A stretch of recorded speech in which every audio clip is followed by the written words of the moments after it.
Il est 8h15, ouverture des portes dans 15 minutes. Veuillez s'il vous plaît finir de débarrasser les allées. Je vous souhaite à tous de passer une bonne journée.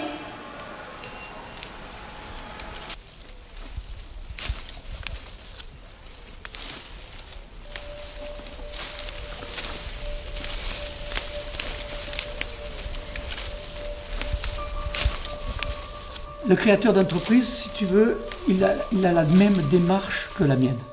Il espère un jour que quelqu'un lui dise « Merci pour cette odeur que tu as créée et qui m'a fait plaisir ». Pour le parfum, pour la parfumerie par exemple, il faut forcément traiter son jardin de façon exceptionnelle, quoi.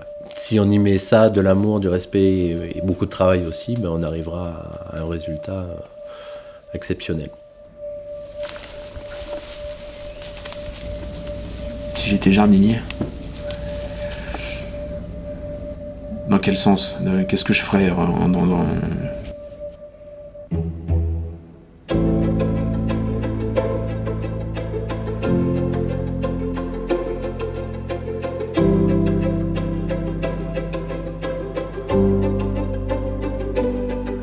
Pour le jardinier, elle est extraordinaire parce qu'elle est éphémère et c'est dans l'éphémère de cette floraison qu'elle devient extraordinaire.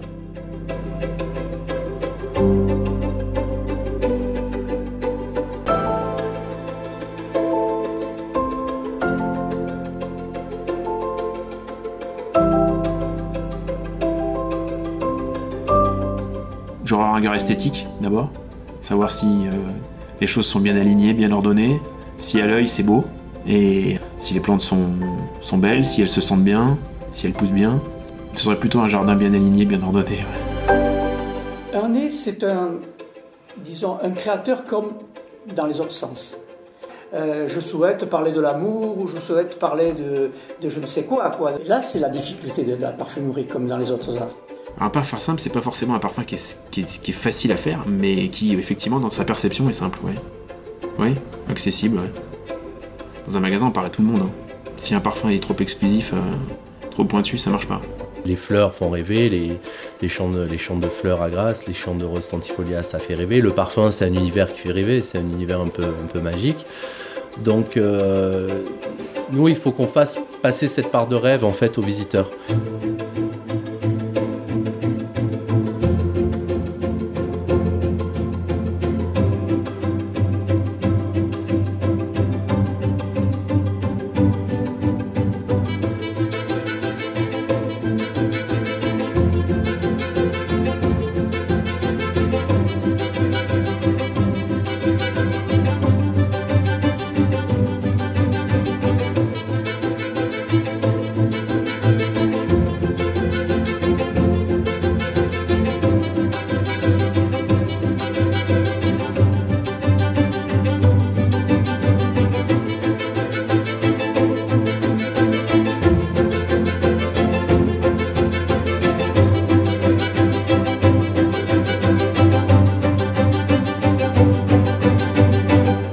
Mon grand-père, qui cultivait le jasmin et la rose, si vous voulez, avait l'habitude le soir qu'on se mette sur des sacs et on regardait les étoiles.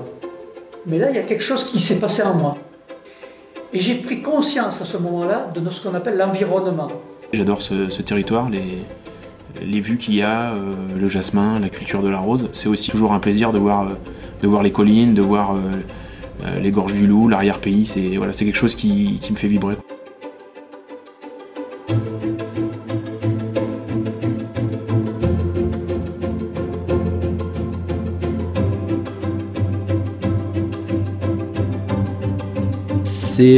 C'est en collaboration avec la nature qu'on va arriver à quelque chose.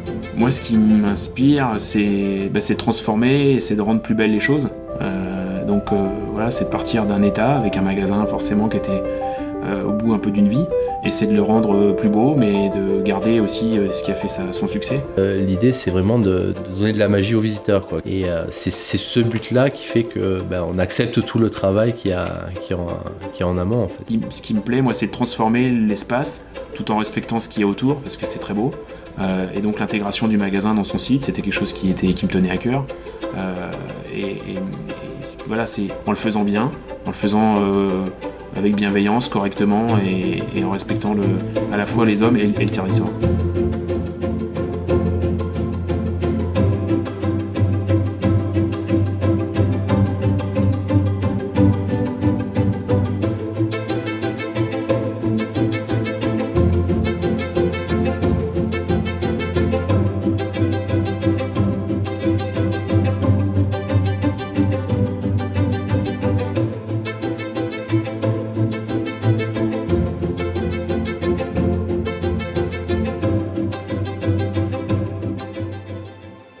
S'il n'y a pas une prise de risque, il ne peut pas y avoir d'échec ou de succès. C'est impossible. Donc il faut toujours une prise de risque. Ça fait partie de la vie. C'est forcément quelque chose qui fait partie de ma vie d'entrepreneur et de ma vie personnelle. Jouer avec ses échecs pour essayer de rebondir ailleurs, pour essayer de s'adapter. Mais il faut vraiment le faire dans le plaisir, quoi. Il faut vraiment pas que ce soit une contrainte. C'est un des éléments fondamentaux, hein. C'est l'espérance, c'est le pas en avant, c'est le pas d'après. S'il n'est pas possible aujourd'hui, il sera peut-être possible demain. Il faut que les gens soient bien et soient heureux, quoi. Voilà. Si les gens sont heureux et qu'ils sont bien avec ce qu'ils font et qu'ils ont une vision claire de là où on veut aller aussi, je pense que le client le ressent, c'est sûr. Et c'est ça qui est génial dans le boulot et dans ce métier, c'est de mettre dans un même endroit des gens avec des histoires, des caractères complètement différents. C'est eux qui connaissent mieux que nous à la fois le magasin, à la fois les clients, la stratégie et leur métier. Donc c'est des gens qui ont des qualités, qui sont des travailleurs, c'est des bosseurs. C'est des gens qui travaillent, qui se lèvent tôt, qui restent tard. Et c'est des gens qui sont impliqués comme si c'était leur boîte, quoi. Et le but c'est d'avoir un même état d'esprit, garder aussi un peu comme dans un parfum. Garder la base, la structure et peut-être ajouter des notes un peu plus florales, un peu plus jeunes aussi. Et puis des gens qui ont on fait d'autres choses dans d'autres horizons, d'autres milieux, mais c'est constituer l'équipe et cette équipe, quand elle est dans sa globalité, elle fait quelque chose elle constitue quelque chose d'harmonieux.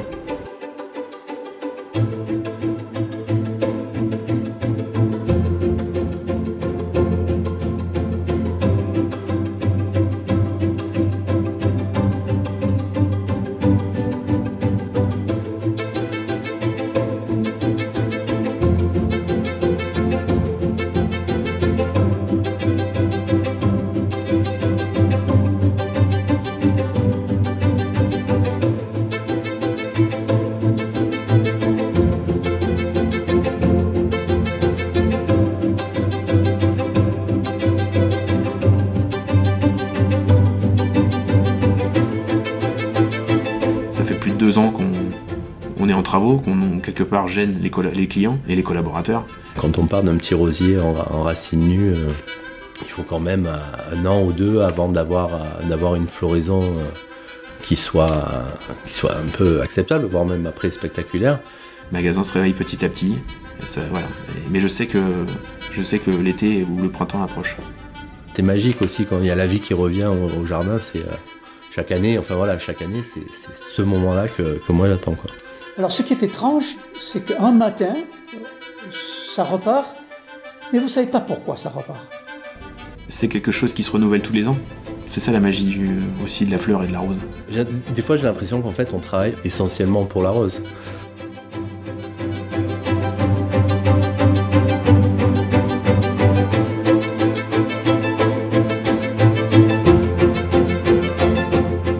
Je crois que le secret du parfum, c'est d'essayer de faire des choses que les autres n'ont pas fait. Avec votre sensibilité. Ce qu'on a voulu faire, c'est un magasin qui soit plutôt calme, avec des couleurs plutôt neutres, assez transparents, porté plutôt sur l'extérieur, sur le village. Et donc bien sûr, on est un magasin, mais un supermarché. Mais on est un peu plus que ça, quoi. Voilà. Il faut aimer la nature, il faut aimer son jardin, il faut aimer les jardins, il faut aimer les végétaux. Et il faut que tout se fasse dans le plaisir. Je crois qu'il n'y a pas de règle. Quand vous créez un parfum, c'est le plaisir. C'est le plaisir avant tout. Si le magasin était un flacon, il serait pas trop luxueux, mais en même temps joli. Il serait ciselé, comme il est, avec des aspérités. Il serait ni trop grand ni trop petit. On verra à travers, il y aurait de la lumière. Ouais, l'impression de lumière qui fait que on se sent bien. Voilà. Si c'était un parfum, ça serait quelque chose de floral, forcément. ça serait quelque chose qui rassure, qui est plutôt chaud et qui est agréable, bien sûr. C'est aussi des touches qui font que, plus peut-être subtiles, qui font que, à la fin, il y a quelque chose d'harmonieux qui se dégage. Donc, quelque chose qui reste. Voilà.